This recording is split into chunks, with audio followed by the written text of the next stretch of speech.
All right, everyone, it's finally time to deliver my hot take for the 2024 season. I think the Atlanta Braves are going to be really good. I know. The process of building this monster roster began nearly a decade ago and has led to 5 straight division titles, multiple 100-win seasons, and a World Series ring in 2021. The lineup is where everyone's brain immediately turns to, a relentless gauntlet of power, speed, and contact that offers no breathing room to opposing pitchers. It is a waking nightmare for any NL East fan. While their pitching on the other side is certainly impressive and championship caliber in my opinion, I do find it interesting that in the evolution of this team becoming a juggernaut, they kind of shed their initial identity as a pitching factory. Not too long ago, the top of the Braves prospect list was filled with starting pitchers. The original blueprint for their return to supremacy involved the recreation of iconic rotations that won them so many ball games in the 1990s and early 2000s. So today we're going to revisit that initial plan, where things got sidetracked and where those players ended up all these years later. The Atlanta Braves are now known as a homegrown talent machine renowned for locking their guys up on team-friendly extensions that, on average, last until you and I are both in our graves. But not too long ago, this franchise had an obscenely bad streak of draft pick duds. Outside of Mike Minor in 2009, the Braves had a devastatingly long run of first-round picks that turned into nothing at the major league level. Minor was worth 3.5 wins above replacement in 5 seasons for the Braves, and did most of his solid pitching for other teams. What's worse is that the rest of the first-round picks from 2008 to 2014 combined for negative WAR altogether, with most of them never playing for the Braves at all. Honestly, most of them were good for just inspiration for naming your road to the show player. Braxton Davidson? I didn't know you were allowed to name your kid Braxton. Matthew Lipka? Change that to Matthew Ligma.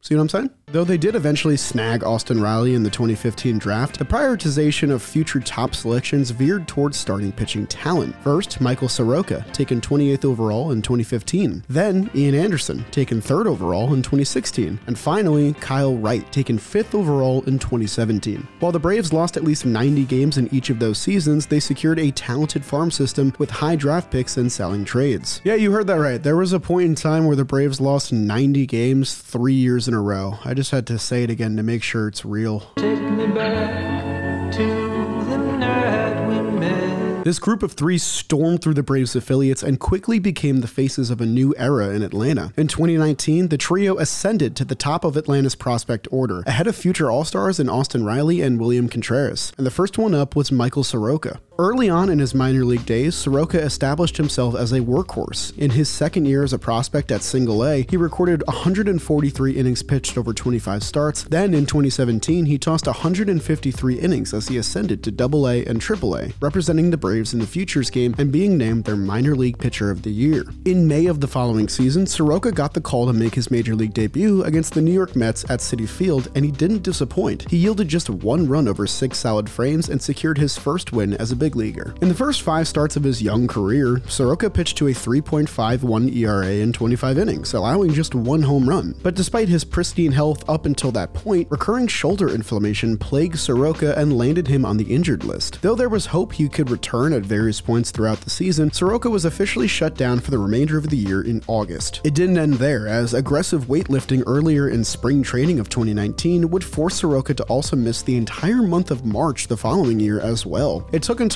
April 18th, nearly a full year after his initial debut, for Soroka to finally return to the mound. But now fully healthy, Soroka embarked on an impressive breakout season. Through his first 8 starts, Soroka never allowed more than 1 earned run, pitching to a 1.07 ERA in over 50 innings, and again just allowing 1 single home run. Though he wasn't striking out the world, he was controlling the strike zone with great efficiency and inducing tons of soft contact. His sinker ball was his most effective pitch, yielding tons of ground balls. Though he took a step back in the months that followed, he still made the All-Star team easily as a 21-year-old, becoming the youngest Braves player ever to make the Midsummer Classic. In 2019, Soroka was Atlanta's top starting pitcher, pitching to an absurd 171 ERA plus in over 170 innings, managing the best home run per 9 rate in baseball at 0.7. His 2.68 ERA was top 5 in baseball, and much of that was because of his dominant sinker, with a +13 run value that made it the 6th best sinker in all of baseball. Of pitchers with at least 150 innings innings in 2019, his 51.2% ground ball rate was 7th best in baseball, right behind his teammate Max Fried. But his best performance came on the biggest stage, with the Braves and Cardinals knotted at a win apiece in a contentious NLDS matchup. Instead of using their ace in Game 1, they pocketed Mike Soroka for the first game on the road because of his absurd home road splits on the year. He had a 4.14 ERA in 13 home starts and a 1.55 ERA in 16 road starts. Since 1969, Greg Maddux and Roger Clemens are the only pitchers with at least 15 road starts to produce a better ERA than Michael Soroka. Suffice to say, it was a great decision by Braves management. Soroka balled out on a national stage, dominating a potent Cardinals lineup with 7 frames of 1-run ball, at one point retiring 17 batters in a row. He became the youngest pitcher in postseason history to go at least 7 innings without issuing a walk in his postseason debut. The Braves, who were shut out for 8 innings by Adam Wainwright on the other side, managed a heroic 9th-inning comeback to steal Game 3 on the road. In the postgame, the veteran ace Wainwright, who opposed Soroka, said that he was as nasty as any pitcher I've faced in the postseason. I was very impressed. I can't be more impressed, actually. I mean, not only did this guy win 200 games as a big leaguer, he's also the lead singer of the hit song Hey Y'all. We're all about good manners,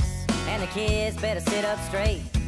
We open the door for our elders. Hell yeah! Hell yeah! But unfortunately for Soroka and the Braves, his magic run wouldn't continue past this series, as a 10-run inning ended a promising season for Atlanta in Game 5. Still, Soroka was looked at as the ace of the future for Atlanta. He got his first opening day nod the following season, tossing 6 scoreless innings against the Mets. Dude, can you stop? This is getting kind of annoying. However, his season would last just 3 starts, with Soroka tearing his Achilles tendon just 2 weeks later getting off the mound. For someone who had overcome shoulder issues and arm fatigue, a freak Achilles injury was a cruel twist of fate for Soroka, and this unfortunately would be the first of many in the coming years. Soroka opened the 2021 season on the 60-day injured list, and after a month and a half, he suffered a setback in his rehab while closing in on a return. He fully re-tore that same Achilles and was forced to undergo a second surgery, ending his 2021 season before he ever got the chance to throw a pitch. As many of you know, this was the Braves World Series year. Soroka failed to appear in 2022, and in 2023, though he made a triumphant return, it was clear that after 3 years on the sidelines, he wouldn't ever be the same pitcher that he was when he was 21 years old. He now pitches for the Chicago White Sox after an off-season trade, with his 2019 season far in the rearview mirror. His Braves won without him in 2021, and a big reason for that was another young starting pitcher, initially listed below Soroka on their 2019 prospects list. He surged to stardom under the brightest lights just like Soroka did. A quick interruption on today's video to thank today's sponsor, which is the DraftKings Sportsbook. As you and I both know, baseball season is finally back underway, and right now, if you use promo code OLIVE, you can bet $5 and win $150 in bonus bets instantly,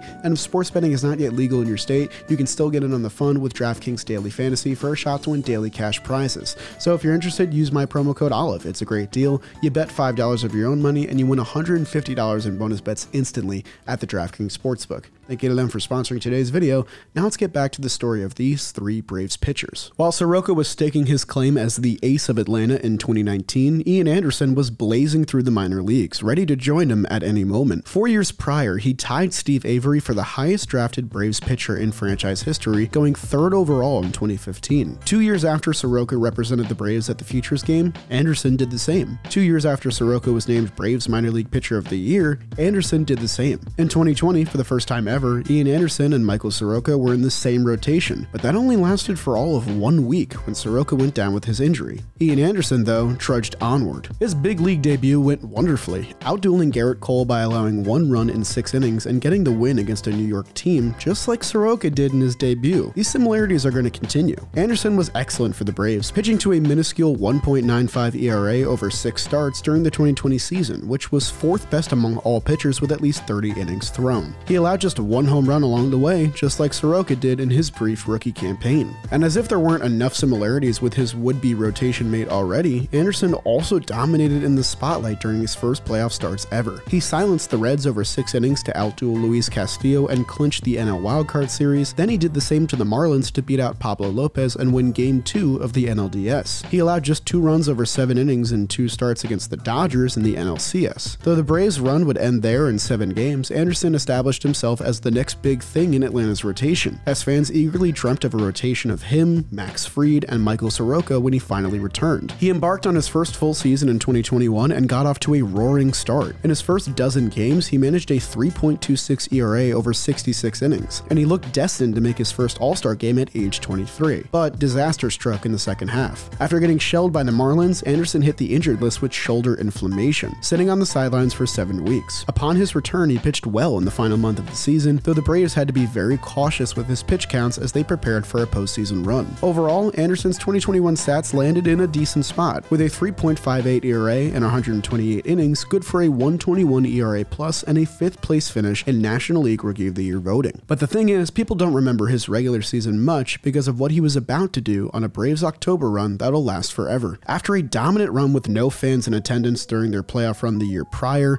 Anderson seemingly got better with fans in the stands and heightened pressure in 2021. Anderson dealt 5 shutout frames to win Game 3 of the division series against the Brewers, but he saved his best performance of his career for the biggest stage possible, pitching the first World Series game in the history of Truist Park against the Astros. With the series knotted at 1 win apiece, Anderson left it all out on the mound. He tossed 5 no-hit innings against the class of the American League, leading the way on a Game 3 shutout and paving the way for the Braves' eventual World Series victory. As it stands, Ian Anderson is one of just 6 pitchers in the last 60 years of baseball with at least 30 playoff innings and an ERA below 1.5, a list that includes Sandy Koufax and Mariano Rivera. This is not to slack on Ian Anderson at all because he was excellent in 2021 during the playoffs, but this kind of reminds me of the Thaddeus Young meme because it's Ian Anderson and then, one of the best starters, one of the best closers. You guys get what I'm saying. But as it stands, this was certainly the apex of Anderson's big league career. Perhaps it was the workload of the season prior, perhaps it was big league hitting catching up to him, but whatever lightning was caught in a bottle during that last October had certainly been released by the following year. Anderson's ERA sat well above 5 through his first 3 months of 2022, with his walks spiraling out of control and far more home run balls served up than the season before. Despite performing better in July, Anderson was leading the league in free passes issued, and the Braves lost confidence in their playoff hero, demoting him to AAA in August. Just a short month later, a strained oblique ended his season abruptly, putting a close to his disappointing 2022. Maybe the craziest part of all is that we haven't seen Ian Anderson since that demotion. In 2023, he lost a spring training battle for rotation spots to Bryce Elder and Jared Schuster and had a disastrous start to his AAA season, as Anderson went down with a torn UCL requiring Tommy John surgery. Anderson had been dealing with elbow pain for quite a long time, and only after this blow-up at AAA did he finally admit to the team how severe it was. As it stands, he's still currently part of the Braves organization, but there's no set timeline for his return, likely looking towards the 2025 season. But in all that time that Ian Anderson took to come up from the minors, make his mark with absolute thunder, and then fade into the background, another young ace was figuring out his own journey right alongside him. Though he too never got to share a rotation with Michael Soroka, Kyle Wright was viewed as a big piece of the plan for Atlanta's future starting rotation. In 2017, he was the third of 3 pitchers selected within the top 5 picks of the draft, alongside Hunter Green and Mackenzie Gore. He surged from low A to AAA in just 2 years, keeping the ball in the ballpark and controlling the strike zone with great efficiency, getting his first MLB shot at just 22 years old in 2018. However, he took a while to find his footing, getting a handful of chances from 2018 to 2021, but never excelling in his opportunities. His ERA sat above 6 in 70 innings of work cumulatively over these 4 years. Funnily enough, even without a proper resume, Wright got a World Series roster spot in 2021, holding Houston to just 1 run and 5 2/3 innings of work out of the bullpen. Despite only 6 2/3 innings in the regular season, his 5 2/3 innings in the World Series was second highest among Braves pitchers, only to Max Fried. With Charlie Morton in a down year, Ian Anderson at AAA, and Michael Soroka struggling in his rehab, the breakout of Kyle Wright could not have come at a better time for the Braves. Wright made his knuckle curveball his new primary pitch, upping the usage by 20% and prioritizing both that and his changeup over his fastball and slider, which were his former primary and secondary pitches. Much like Soroka, he became a ground ball specialist, with opposing hitters managing a 4-degree launch angle against him in 2022. His ground ball rate skyrocketed to 55.1% in 2022, which was the 3rd best mark in MLB, only behind Logan Webb and Framber Valdez. Wright ended up leading the major leagues in wins in his breakout campaign. And take that however you want, but his 21-5 record was the first 20-win season by a Braves pitcher in 20 years. He backed that up with a 128 ERA plus in 180 innings, both career best marks. He ranked in the top 25 threat for all major pitching categories among big league hurlers, forming a fearsome Braves trio behind Max Fried and ahead of a young Spencer Strider. On the opposite end of Soroka, Kyle Wright loved pitching at home far more than he did in his road starts. He pitched over 100 innings with a 2.86 ERA at Truist Park in 17 starts during 2022, one of just 2 years ever to go under a 3.0 mark with 100 Truist innings alongside Max Fried that very same year. Speaking of which, the greatest performance of his season and career came in a home game, unsurprisingly. With the Braves shockingly dropping Game 1 of the NLDS to the rival Philadelphia Phillies at home, Kyle Wright towed the rubber, needing to give Atlanta a shot to at least win one game before going on the road. In a great modern pitching duel, he outlasted ace Zach Wheeler, dealing 6 shutout frames against a potent pinstripe lineup. He allowed just 3 base runners and led the Braves to what would become their only postseason win of 2022. But as we know, heading into 2023, the prospective dream rotation took a significant hit, and while Spencer Strider soared to new heights, Kyle Wright did not join him. He made the opening day roster, but Wright never pitched a complete 6 innings in any of his first 5 starts through the beginning of May before hitting the injured list with a right shoulder strain. He wouldn't return from the injured list stint for 4 months, returning in September for a handful of rough appearances to close the year. After his breakout 2022 campaign, Wright finished 2023 with an ERA near 7 in 31 innings. A year after saving the Braves season, even if it was just for a moment, he failed to make the Braves playoff roster the next year. He'd undergo right shoulder surgery instead, causing him to miss the entirety of this season, and the club decided to trade him to the Kansas City Royals this past offseason in exchange for Jackson Kowar. They then used Kowar to acquire their new everyday left fielder, Jarred Kelenic. So goes the Braves machine.